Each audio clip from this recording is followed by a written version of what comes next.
This is Mike with the 21 Report. We're behind the scenes in Orlando, Florida for the 21 Convention 2017 10-year anniversary event. I'm sitting alongside Goldmund. Goldmund, welcome to the show. Hey man, thanks for having me. It's great to have you here. All right. So before we get into some questions, I was wondering if you could give us a brief overview of your talk and why you chose to talk about it. It was how to live a life of self-expression, because everything that I've learned since I got into this community, first it was game, the fun stuff, picking up girls, and then it was the red pill, got deeper into it.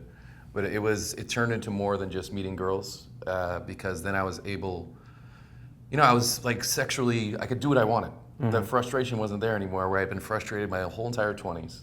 And then when that was finally let free, I was able to finally be myself. And so that's what I've learned the most after about 8 years of doing this. Mm-hmm. The biggest benefit to my life was self-expression and having that ability now, whereas before I didn't have it. Awesome. So when you're meeting someone for the first time, yeah, and they ask you the question, what do you do? How do you respond to that? I just say I'm an artist. I'm gonna leave it at that. I don't like talking about my work. Yeah. Yeah, that's the usual go-to question, unless I'm feeling more comfortable otherwise. Mm-hmm. Yeah. And if they ask what kind of art, I guess that's when you'd go into. I say I don't like talking about it. Oh, that's it. That's for the first time, because I have to get to know them. Mm-hmm. And then if they earn my trust, yeah, they can see what I do. Awesome. But yeah. Cool. So you've been called the Indiana Jones of the red pill. Yeah. Apart from the hat, the obvious thing. Yeah. Why do you think that is? I think because I am on a search. I mean, the treasure is meaning in life, and I'm on a clear and obvious search for meaning, whether I travel to different parts of the world to do ayahuasca, whether I'm meeting women and trying to understand them psychologically, trying to find my place in the world. I'm on a quest for some meaning. And I think that just comes through my energy in my writing. Is like you can always tell that I'm looking for something. Mm. Have you always been that way on this quest? Yeah, I mean, a lot of it has to do with my personality.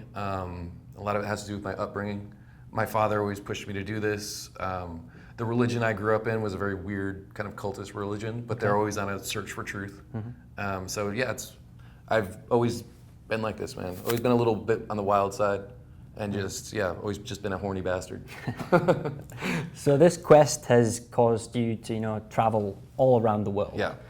What piece of advice would you give to anyone who wants to get outside their comfort zone and go travel? Go by yourself.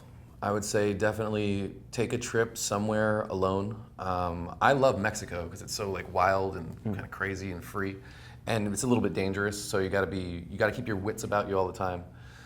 So I would just say go by yourself. Don't go just on a mission to get laid. Go do your proper research. Whatever you're interested in, I'm a huge nature and art fan. Mm-hmm. So whatever place I go to, first thing I look up is the natural wonders. Is there hot springs? Are there caves somewhere I can explore? The second thing I look up is their famous museums.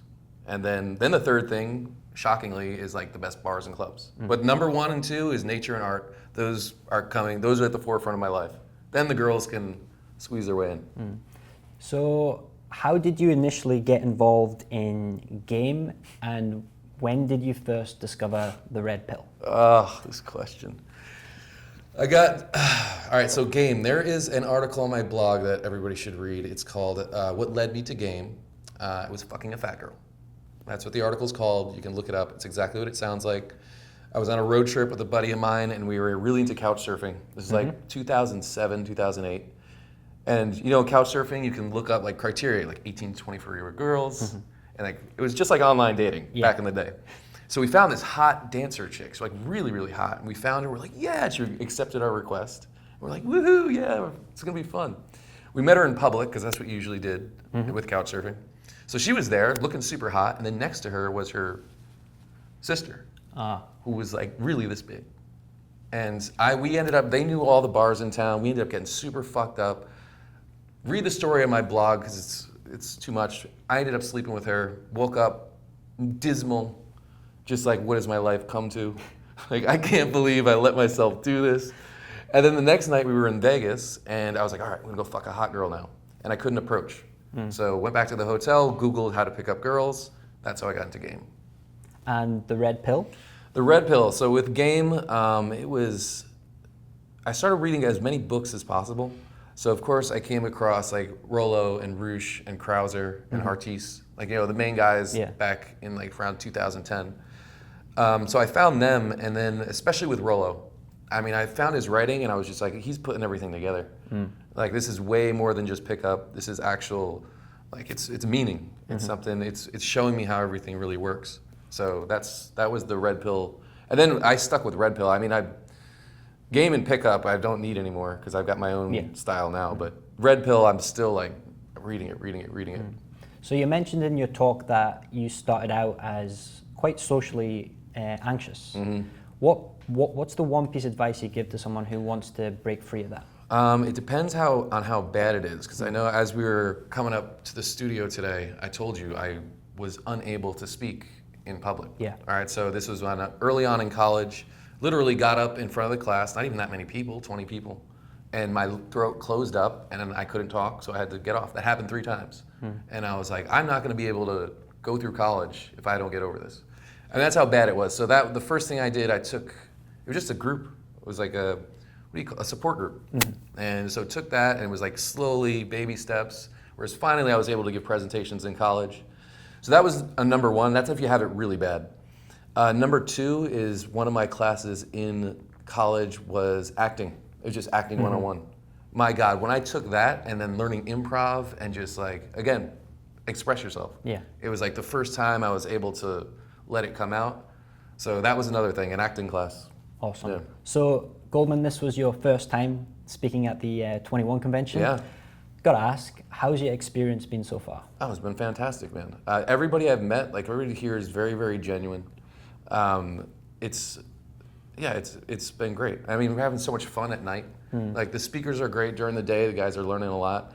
The night, the party's been so much fun. I've met tons of girls. But it's been cool. The guys have been awesome. Awesome. So if people want to learn more about you, your writing, your work, where's the best place they can go? My main blog is goldmundunleashed.com. And then I'm also very active on Twitter, and it's at Goldmund Unleash, and Instagram at Goldmund Unleashed. Those are the 3 main places. Brilliant. So with that, you can see Goldmund's talk first on 21university.com or by clicking on the link below this video. Goldmund, thank you once again for being here. Thank you, sir. It's been great having you. So this is Mike with Goldmund signing off for the 21 Report. Peace. Thank you.